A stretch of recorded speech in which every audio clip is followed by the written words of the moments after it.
Lektion 1: Bedeutung medizinischer Hilfe. Natürlich ist die Arbeit von Ärzte ohne Grenzen äußerst wichtig. In der Tat, die Freiwilligen dieser Organisation sind wahre Helden und leisten in Krisengebieten lebenswichtige medizinische Hilfe.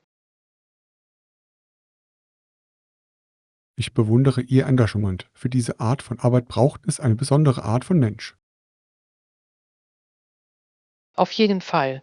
Sie sind oft mit schwierigen Bedingungen konfrontiert, helfen aber dennoch weiterhin den Bedürftigen. Ich kann mir nicht einmal vorstellen, welche emotionale Belastung das für Sie bedeuten muss. Es erfordert sicherlich enorme Widerstandsfähigkeit und Mitgefühl. Vielleicht sollten wir Ihre Bemühungen unterstützen. Das ist eine tolle Idee. Wir könnten eine Spendenaktion oder eine Sensibilisierungskampagne organisieren. Da, wenn Sie auf Ihre Arbeit aufmerksam machen, können Sie andere dazu inspirieren, sich zu beteiligen. Hier geht es darum, Schritt für Schritt einen positiven Einfluss auf die Welt zu nehmen.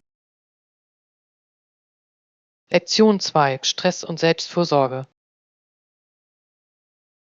Ich bin wegen meiner bevorstehenden Prüfungen gestresst. Sie scheinen über mir zu schweben. Atmen Sie tief durch. Sie haben sich gut vorbereitet und es ist wichtig, auf Ihre Fähigkeiten zu vertrauen. Danke. Ich vergesse oft zu atmen, wenn ich mich überfordert fühle. Das tun wir alle. Manchmal kann eine einfache Pause Wunder für unseren Gemütszustand bewirken. Das stimmt. Vielleicht sollte ich mehr Entspannungstechniken in meinen Alltag integrieren.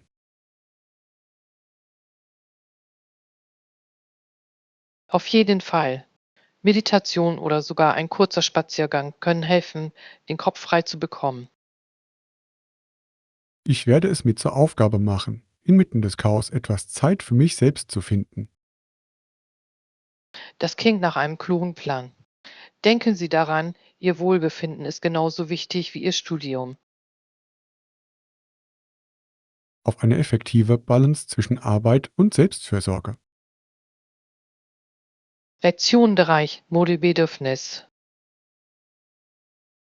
Ich brauche ein paar trendige Jeans und lässige Oberteile für den Alltag. Das klingt nach einem tollen Plan. Eine vielseitige Garderobe macht das Anziehen viel einfacher. Genau. Ich ertappe mich oft dabei, wie ich auf einen vollen Kleiderschrank starre und trotzdem das Gefühl habe, nichts zum Anziehen zu haben. Das kann ich nachvollziehen. Es ist wichtig, Grundausstattung zu haben, die man beliebig kombinieren kann. Vielleicht sollten wir zusammen einkaufen gehen. Ich könnte ein paar Modetipps gebrauchen. Das würde mich sehr freuen. Gemeinsam mit Freunden macht das Einkaufen immer mehr Spaß. Außerdem könnte ich eine zweite Meinung dazu gebrauchen, was mir steht. Auf jeden Fall. Ich bin sicher, wir werden einige fantastische Stücke finden, die zu Ihrem Stil passen. Auf ein erfolgreiches Einkaufsabenteuer. Lektion 4: Herausforderungen meistern.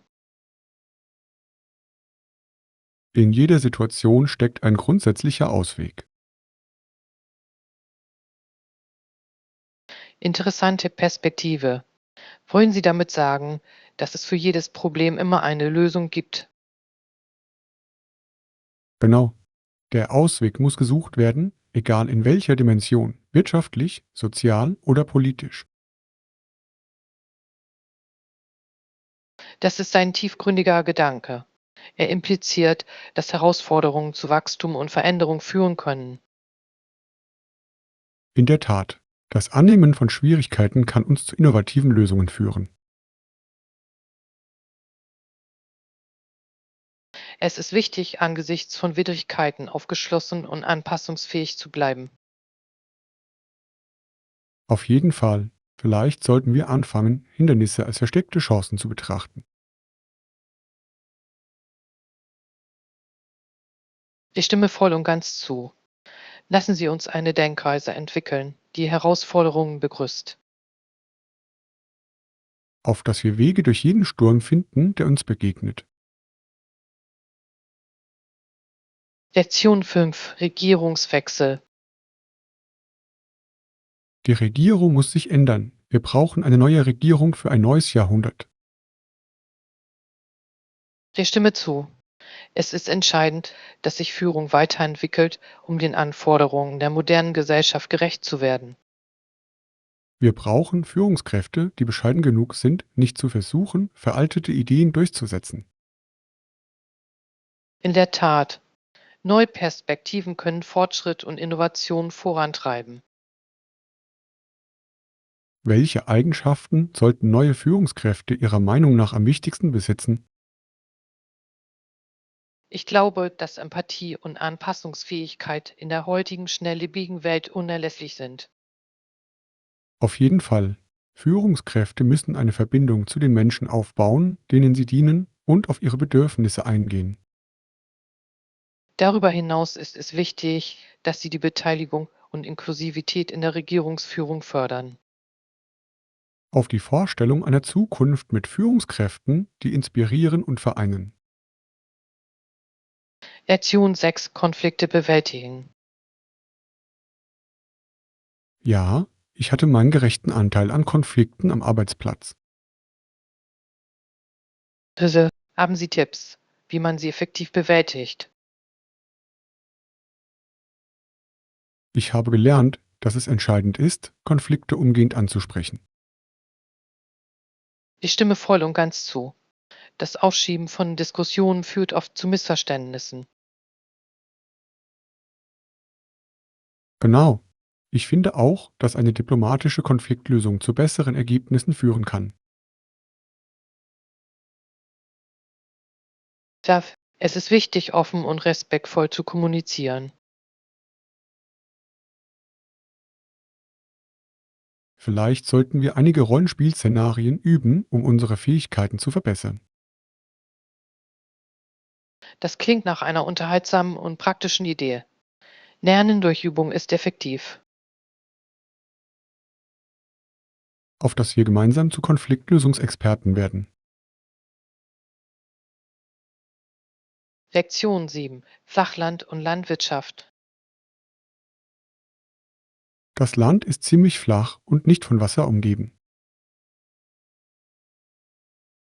Ja, ich habe gehört, dass in Saskatchewan Weizen angebaut wird, was faszinierend ist.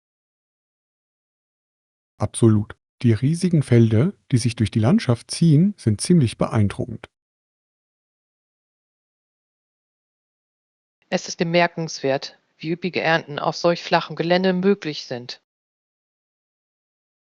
In der Tat, das Klima und die Bodenbedingungen müssen für die Landwirtschaft ideal sein. Ich kann mir die Schönheit des goldenen Weizens vorstellen, der während der Erntezeit im Wind schwankt. Das muss ein unvergesslicher Anblick sein. Vielleicht sollten wir während der Erntezeit vorbeikommen. Das klingt großartig. Wir konnten den gesamten Prozess aus erster Hand miterleben. Auf die Entdeckung landwirtschaftlicher Wunder und der Schönheit der Natur. Lektion 8: Beeindruckende Zeitpläne. Dieser Zeitplan klingt beeindruckend. Wie schaffen Sie es, alles unter einen Hut zu bringen? Ehrlich gesagt fällt es mir schwer, Zeit für regelmäßige Aktivitäten zu finden. Das kann ich nachvollziehen. Die Balance zwischen Arbeit und Privatleben kann sich oft überwältigend anfühlen. In der Tat, manchmal wünsche ich mir eine zusätzliche Stunde am Tag, die nur für mich ist. Vielleicht sollten wir unsere Aufgaben priorisieren und unserer Zeit Grenzen setzen. Das klingt nach einem klugen Ansatz. Organisation kann zu mehr Effizienz führen. Ja, lassen Sie uns einander dabei unterstützen, überschaubarere Zeitpläne zu erstellen.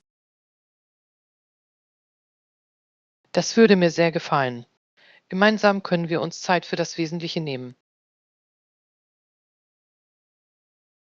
Hier erfahren Sie mehr über Ihr Gleichgewicht und können das Leben in vollen Zügen genießen. Lektion 9: Produktivität und Erholung. Auf jeden Fall. Für die Produktivität ist es wichtig, sich 1 oder 2 Tage frei zu nehmen, damit sich die Muskeln erholen können. Ich stimme voll und ganz zu. Ohne Erholung kann unser Körper nicht seine beste Leistung bringen. Wie bleiben Sie motiviert, um sicherzustellen, dass Sie diese Ruhetage auch wirklich wahrnehmen? Ich erinnere mich daran, wie viel stärker ich mich fühlen werde, wenn meine Muskeln heilen. Das ist eine ausgezeichnete Strategie. Ich habe oft ein schlechtes Gewissen, wenn ich eine Pause mache. Ich verstehe das. Aber auch Sportler nehmen sich eine Auszeit, um ihrem Körper Erholung zu ermöglichen. In der Tat. Vielleicht sollte ich anfangen, Ruhetage als notwendigen Teil meines Trainings zu betrachten. Tja, es geht um die Beins, hart arbeiten und sich dann Zeit zur Erholung nehmen. Ich werde deine Perspektive übernehmen. Auf stärkere Muskeln und ein intelligenteres Training. Lektion 10: Zeitmanagement. Oh, es war in letzter Zeit eine Herausforderung. Ich habe das Gefühl, nie genug Zeit für mich selbst zu haben. Das ist durchaus nachvollziehbar. Das Leben hat die Angewohnheit, Verantwortung anzuhäufen, nicht wahr? In der Tat. Ich frage mich oft, ob ich einen Zeitmanager einstellen sollte, der mich auf Kurs hält. Ein Zeitmanager klingt nach einer hervorragenden Investition. Ich bezahle sie mit Kaffee und Dankbarkeit. Genau. Vielleicht sollte ich Vorstellungsgespräche für die Stelle führen. Stellen Sie sich nur die Lebensläufe vor, Experte für Zeitverschwendung und Prokrastinationsmanagement. Ich würde auf jeden Fall denjenigen einstellen, der behauptet, die Kunst des Gleichgewichts zu beherrschen. Tja, ich glaube, wir sollten gemeinsam überlegen, wie wir mehr Zeit für uns selbst schaffen können. Eine großartige Idee. Lassen Sie uns einen Plan erstellen, um inmitten des Chaos Prioritäten zu setzen. Lektion 11: Einfluss sozialer Medien. Ich stimme zu. Ihre Nutzung von Social-Media-Plattformen ist lobenswert. Auf jeden Fall. Es kann ein wirkungsvolles Werkzeug für Verbindung und Kreativität sein. Tatsächlich. Manche Menschen schaffen es, mit nur einem einzigen Beitrag Tausende zu inspirieren. Tja, es ist erstaunlich, wie ein Foto eine Bewegung oder einen Trend auslösen kann. Ich frage mich manchmal, ob ich jemals Inhalte erstellen könnte, die so viel Anklang finden. Wer es versucht, weiß es nie.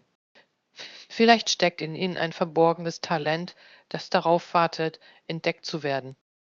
Vielleicht sollte ich anfangen, meine Abenteuer zu dokumentieren, einen Beitrag nach dem anderen. Das ist eine großartige Idee. Ihre Erfahrungen verdienen es, geteilt zu werden. Auf dass wir die Welt der sozialen Medien mit Begeisterung annehmen. Lektion 12: Konfliktlösung. Irgendwelche Ratschläge für den effektiven Umgang mit Konflikten? Ich glaube, es ist am besten, sie umgehend und diplomatisch anzusprechen. Das ist ein ausgezeichneter Rat. Konflikte zu vermeiden, verschlimmert die Situation oft. Ja, es ist, als würde man ein kleines Feuer zu einem lodernden Inferno anwachsen lassen. Ich würde die Flammen viel lieber frühzeitig löschen.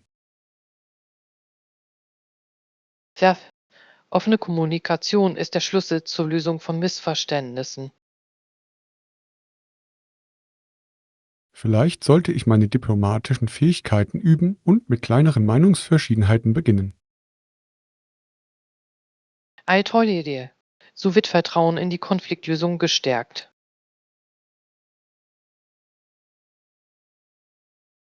Auf dass wir unsere Differenzen mit Anmut und Verständnis angehen. Lektion 13. Schrankorganisation. Es ist ein tolles Gefühl, einen aufgeräumten Kleiderschrank zu haben, nicht wahr? Hilf. Organisierte Räume haben etwas Befriedigendes. Auf jeden Fall. Es reduziert Stress und erleichtert das Auffinden von Dingen erheblich. Tja, eine aufgeräumte Umgebung führt oft zu einem aufgeräumten Geist. Ich habe einmal meinen Kleiderschrank aufgeräumt und Kleidung gefunden, die ich vergessen hatte. Das ist immer eine schöne Überraschung. Es ist, als würden Sie im eigenen Kleiderschrank einkaufen. Das sollte ich öfter machen. Ein aufgeräumter Kleiderschrank kann sogar zu neuen Outfit-Kombinationen inspirieren. In der Tat, vielleicht sollten wir eine Schrankaufräumparty veranstalten. Ich liebe diese Idee. Gemeinsam können wir einen stillvollen und ruhigen Raum schaffen. Lektion 14. Farbeinstellungen. Das sieht nett aus, aber ich glaube, ich bevorzuge etwas in einer helleren Farbe. Das verstehe ich vollkommen. Hellere Farben wirken oft erfrischender und lebendiger. Genau, sie können einen Raum auffällen und eine fröhliche Atmosphäre schaffen. Tja, außerdem reflektieren sie tendenziell mehr Licht, wodurch Räume größer wirken. Das ist mir aufgefallen. Es ist wie eine raffinierte optische Täuschung. Vielleicht sollten wir gemeinsam ein paar hellere Farbtöne erkunden. Eine tolle Idee. Ich bin gespannt, welche Möglichkeiten es gibt. Begeben wir uns auf diese farbenfrohe Reise. Auf die Verwandlung unserer Räume mit den perfekten Farbtönen. Lektion 15. Budgetierung für Einkäufe. Klingt gut. Wie viel hast du dafür ausgegeben? Ich habe ungefähr $50 ausgegeben, was meiner Meinung nach angesichts dessen, was ich bekommen habe, durchaus angemessen war. Das ist ein hervorragendes Angebot. Es ist immer eine Freude, beim Einkaufen ein gutes Preis-Leistungs-Verhältnis zu finden. Die Stimme zu. Es fühlt sich wie ein kleiner Sieg an, wenn man sein Budget einhält. Auf jeden Fall. Ich stelle oft fest, dass man mit ein wenig Planung viel Geld sparen kann. Ja, vielleicht sollten wir eine Einkaufsliste erstellen, um sicherzustellen, dass wir nicht zu viel ausgeben. Eine kluge Strategie. So können wir uns auf das konzentrieren, was wir wirklich brauchen. Machen wir es zu einer lustigen Herausforderung, unser Budget einzuhalten. Ein Hoch auf cleveres Einkaufen und finanzielle Erfolge. Lektion 16. Bildungsreise. Ich habe zunächst Medizin an der Universität studiert, später bin ich dann aber zum Religionsstudium übergegangen. Das ist ein faszinierender Übergang. Was hat zu dieser Schwerpunktverlagerung geführt? Ich entdeckte ein tiefes Interesse an den philosophischen Aspekten des Lebens. Das ist wunderbar. Es muss Ihr Verständnis der menschlichen Erfahrung bereichert haben.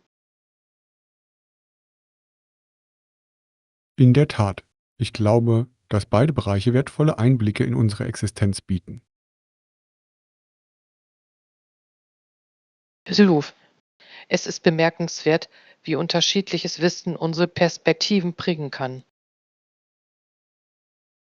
Vielleicht sollten wir auch über Ihren Bildungsweg sprechen. Ich bin gespannt, davon zu hören. Ich würde es gerne teilen. Bildung führt oft zu unerwarteten Wegen und Entdeckungen. Auf dass wir die Reise des Lernens annehmen, wohin auch immer sie uns führen mag. Lektion 17. Auf Fragen antworten. Wie haben Sie während des Meetings auf diese herausfordernde Frage geantwortet? Ich habe ein Beispiel aus einem früheren Job genannt, das bei allen gut anzukommen schien. Das ist ein kluger Ansatz. Konkrete Beispiele verdeutlichen oft abstrakte Ideen. In der Tat, es hilft dem Publikum, eine persönliche Verbindung zu den Informationen aufzubauen. Ich finde, dass Storytelling im professionellen Umfeld ein wirkungsvolles Mittel sein kann. Hilf. Es verleiht dem Inhalt eine menschliche Note, die ihn nachvollziehbarer macht. Vielleicht sollte ich üben, meine eigenen Erfahrungen in meine Antworten einfließen zu lassen. Das ist eine tolle Idee. Persönliche Anekdoten können einen bleibenden Eindruck hinterlassen. Auf dass wir gemeinsam zu ansprechenderen Kommunikatoren werden. Lektion 18. Planung der Präsentation.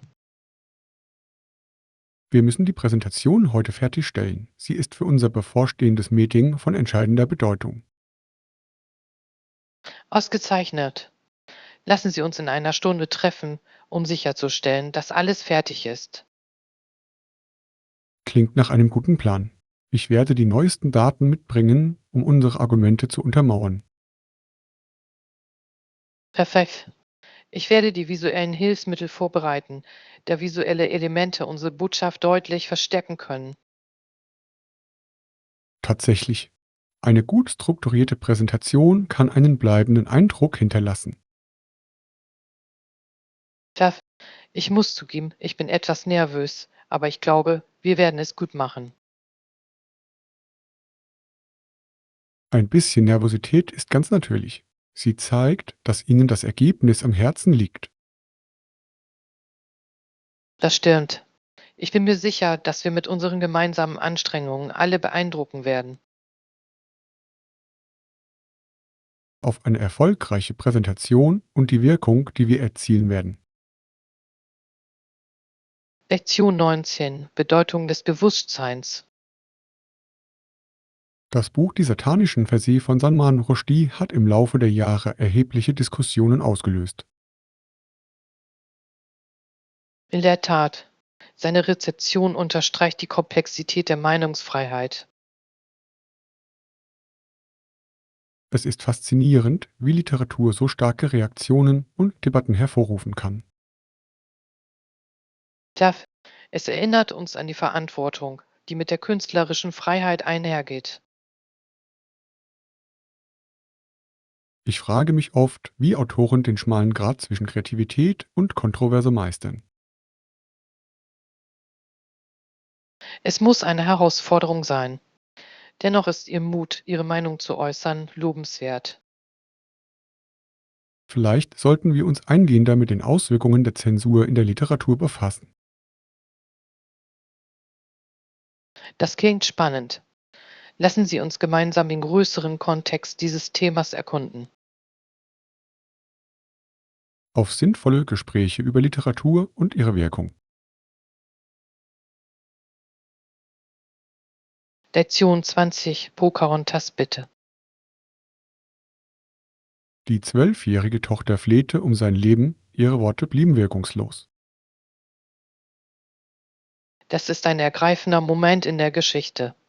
Pocahontas bitte veranschaulicht die Macht des Mitgefühls. Ja, ihr Mut angesichts solcher Widrigkeiten ist wirklich inspirierend. Es ist eine Erinnerung daran, dass Kinder über eine Weisheit verfügen können, die über ihr Alter hinausgeht. In der Tat, es lässt einen über die Bedeutung der Unschuld in turbulenten Zeiten nachdenken. Ich kann mir nur vorstellen, welche Emotionen in diesem Moment in der Luft gelegen haben müssen. Es ist eine eindringliche Geschichte, die die Komplexität menschlicher Beziehungen hervorhebt. Auf jeden Fall. Vielleicht sollten wir tiefer in diese Geschichte eintauchen und mehr erfahren. Eine großartige Idee. Die Geschichte kann uns so viel lehren, wenn wir bereit sind zuzuhören. Lektion 21. Widersprüche akzeptieren. Meine Clowninstinkte führen mich durch Widersprüche und Paradoxe, egal wie groß der Sturm ist. Das ist eine ziemliche Aussage. Es suggeriert einen spielerischen Umgang mit den Herausforderungen des Lebens. In der Tat, das Akzeptieren von Widersprüchen ermöglicht eine reichere Erfahrung. Es ist, als würde man selbst in chaotischen Momenten Humor finden. Genau, das Leben ist viel zu kurz, um alles ernst zu nehmen. Und manchmal ist Lachen der beste Weg, um Schwierigkeiten zu überwinden. Ja, es kann den schwersten Sturm in ein unbeschwertes Abenteuer verwandeln.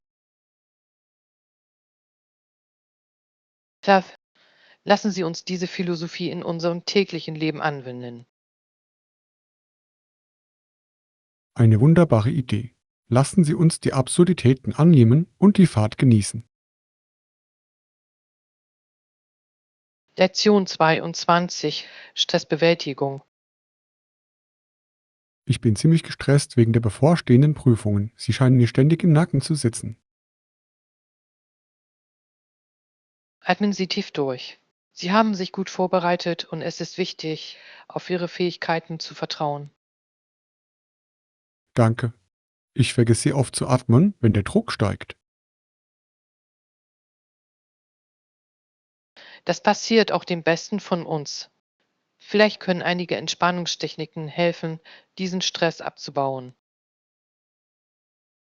Das ist eine ausgezeichnete Idee. Ich sollte Meditation oder Yoga in meinen Alltag integrieren. Tja, schon ein kurzer Spaziergang kann Wunder für Ihre Stimmung bewirken und Ängste erbauen. Ich werde mir vornehmen, mir inmitten des Lernchaos Zeit für mich selbst zu nehmen. Das klingt nach einer klugen Entscheidung. Denken Sie daran, Ihr Wohlbefinden ist genauso wichtig wie Ihr Studium.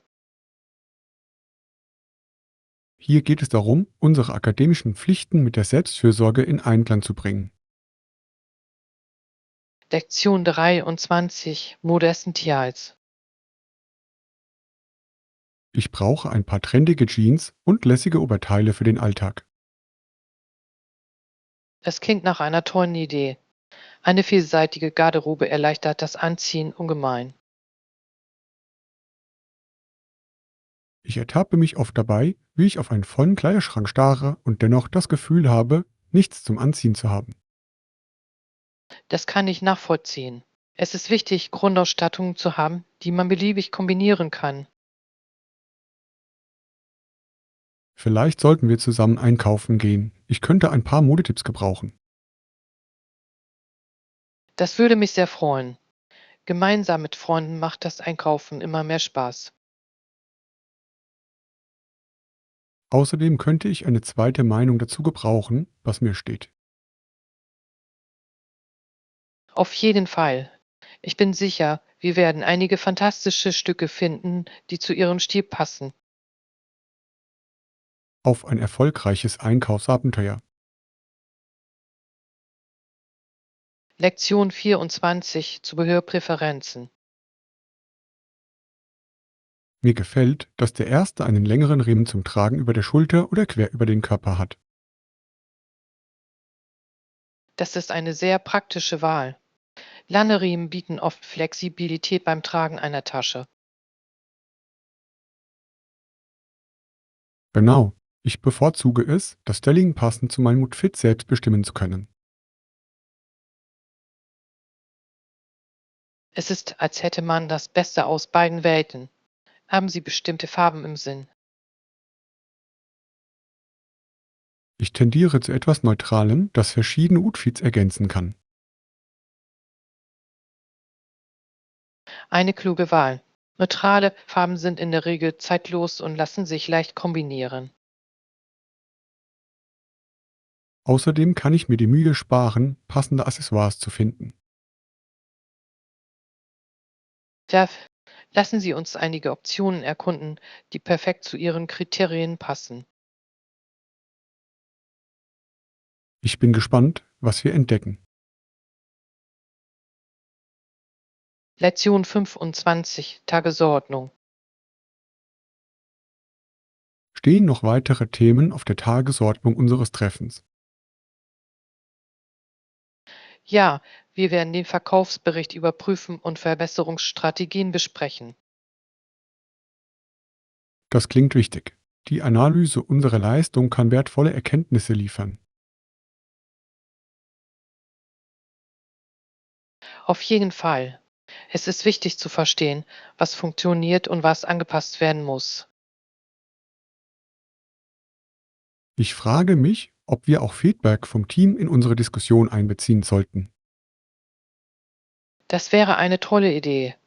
Der Teaminput kann oft Perspektiven aufdecken, die wir sonst übersehen hätten. Darüber hinaus fördert es eine kollaborative Umgebung, in der sich jeder wertgeschätzt fühlt. Tja, wir sollten während des Meetings eine offene Kommunikation fördern. Auf produktive Diskussionen und effektive Strategien. Lektion 26 Yogamattenempfehlungen. Ich suche eine Yogamatte. Gibt es Empfehlungen, wo ich eine kaufen kann? Auf jeden Fall. Sowohl in den Geschäften vor Ort als auch online gibt es einige hervorragende Optionen. Das ist hilfreich. Ich bevorzuge eine Matte, die guten Halt und Polsterung für mehr Komfort bietet. Tja, es ist wichtig, um üben zu können, ohne Angst vor dem Ausrutschen zu haben. Ich habe gehört, dass einige Marken umweltfreundliche Matten anbieten, was ideal wäre. Ganz richtig. Die Unterstützung nachhaltiger Produkte ist immer eine gute Entscheidung. Ich werde mir diese Möglichkeiten ansehen. Vielleicht könnten wir zusammen einkaufen gehen. Das würde mir gefallen. Ein bisschen Yoga-Ausrüstung einkaufen klingt nach Spaß. Auf dass wir die perfekte Yogamatte für unsere Übungen finden. Lektion 27 Leistung optimieren. Davon habe ich schon gehört. Wir werden es auf jeden Fall ausprobieren. Haben Sie noch weitere Ratschläge zur Optimierung unserer Leistung in diesem Projekt? Ich bin davon überzeugt, dass das Setzen klarer Ziele und Fristen uns dabei helfen kann, auf Kurs zu bleiben. Auf jeden Fall. Wir brauchen unbedingt einen Fahrplan, der unsere Bemühungen leitet. Darüber hinaus können uns regelmäßige Check-ins dabei helfen, Verantwortung zu übernehmen und bei Bedarf Anpassungen vorzunehmen. Der Kommunikation ist der Schlüssel, um sicherzustellen, dass alle die Ziele verfolgen. Vielleicht sollten wir wöchentliche Treffen einplanen, um unsere Fortschritte zu besprechen. Das klingt nach einem tollen Plan. Lassen Sie uns sicherstellen, dass wir konzentriert und motiviert bleiben. Auf eine erfolgreiche und produktive Zusammenarbeit. Lektion 28 Halloween-Spaß. Der Erwachsene, der die Tür öffnet, tut so, als hätte er Angst und steckt dann jedem Kind ein Bonbon in die offene Tüte. Das klingt nach einer lustigen und verspielten Halloween-Tradition. Ja, Es sorgt für ein Überraschungselement, das Kindern sicher Spaß macht. Ich kann mir die Freude in ihren Gesichtern nur vorstellen, wenn sie Leckereien bekommen.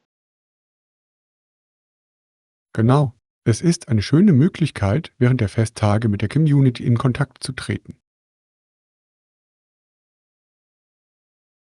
Vielleicht sollten wir darüber nachdenken, nächstes Jahr unsere eigene Halloween-Veranstaltung auszurichten. Das würde mir gefallen.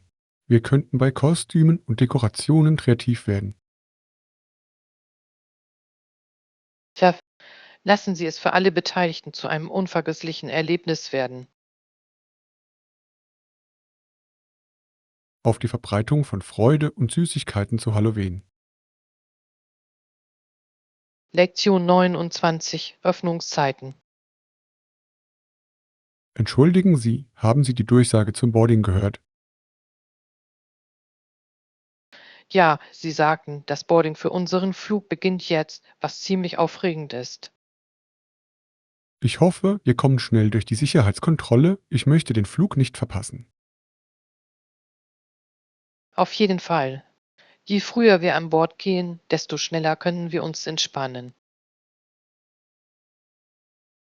Ich frage mich, ob im Flughafen noch Geschäfte für einen Last-Minute-Snack geöffnet sind. Das ist eine gute Frage. Ich glaube, manche Geschäfte bleiben bis zum letzten Flug geöffnet. Sehen wir uns die Terminalpläne an, um zu sehen, welche Optionen verfügbar sind. Tja, ich schnappe mir lieber etwas Leckeres, als im Flug hungrig zu sein. Auf eine angenehme Reise und leckere Snacks vor dem Abflug. Lektion 30: Produktivität und Teamarbeit. Um die Effizienz zu gewährleisten, ist es wichtig, Aufgaben an Ihr Team zu delegieren. Ich habe das getan, aber ich habe ein schlechtes Gewissen, weil ich ihm zu viel Arbeit mache. Das ist verständlich. Es ist jedoch wichtig, daran zu denken, dass Teamarbeit die Belastung verringern kann. Ja, ich vergesse oft, dass Zusammenarbeit zu höherer Produktivität führen kann. Genau. Durch die gemeinsame Verantwortung kann jeder seine Stärken einbringen.